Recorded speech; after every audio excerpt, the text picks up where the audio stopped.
Voilà, cher ami, c'est votre frère du village, c'est l'ambassadeur du village, KSH, Kitoun Serge Honoré, l'enfant du village. Voilà, c'est l'enfant du village ce matin. Aujourd'hui, vraiment, je me permets comme ça de m'adresser à la communauté mbamoise, qu'elle soit au Cameroun ou partout ailleurs dans le monde.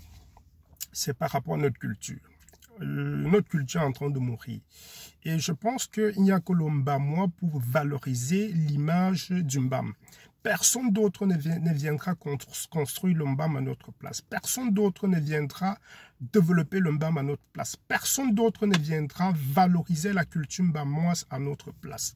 Alors, nous sommes tous des ambassadeurs du Mbam. Et nous devrons comme ça se battre pour notre région. Nous devons nous battre corps et âme pour l'émergence et pour le développement du Mbam. C'est vrai, on parle du Cameroun. Le Cameroun, c'est un pays uni, indivisible. Mais au Cameroun, chaque région a sa spécificité. Chaque région doit se battre pour le développement de sa localité. Et moi, en tant que fils du village, parce que moi, je vous dis toujours, moi, je suis un docteur du village. Moi, j'ai vécu pendant 24 ans au village.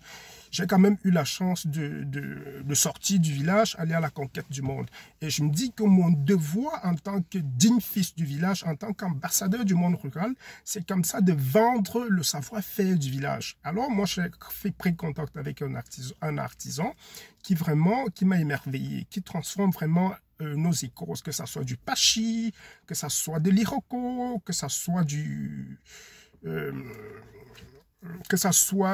les tecs.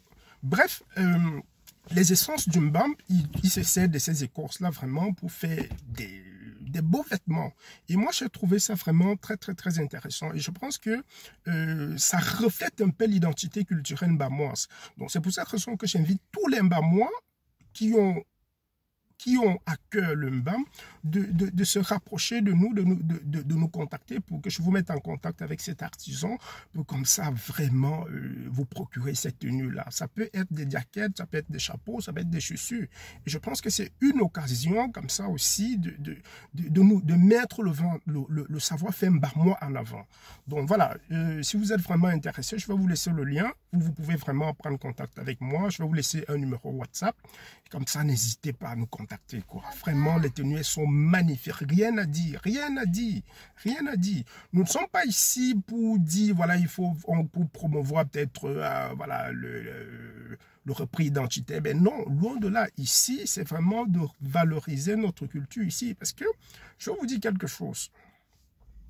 Si aujourd'hui, certaines cultures sont rayonnantes, c'est parce qu'il y a des acteurs culturels, dont les enfants de ces villages-là, qui se battent pour vendre l'image de leur savoir-faire. Et nous aussi, nous devrons vraiment nous battre pour attirer aussi des investisseurs dans notre localité, dans nos communes, notamment Barfia, qui est notre chef-lieu, Ntui dans le Mbamikim. On a beaucoup de choses. Quand vous regardez Mbessa, c'est la mamelle nourricière du Cameroun.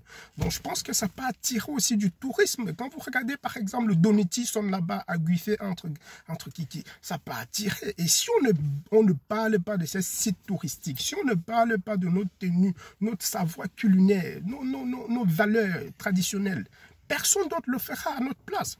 Donc, je vous invite vraiment à nous soutenir dans ce combat-là. Je sais que c'est un combat noble pour revaloriser comme ça la dignité mbamoise. Alors, une telle chose, si tu es mbamois, achète ta tenue traditionnelle.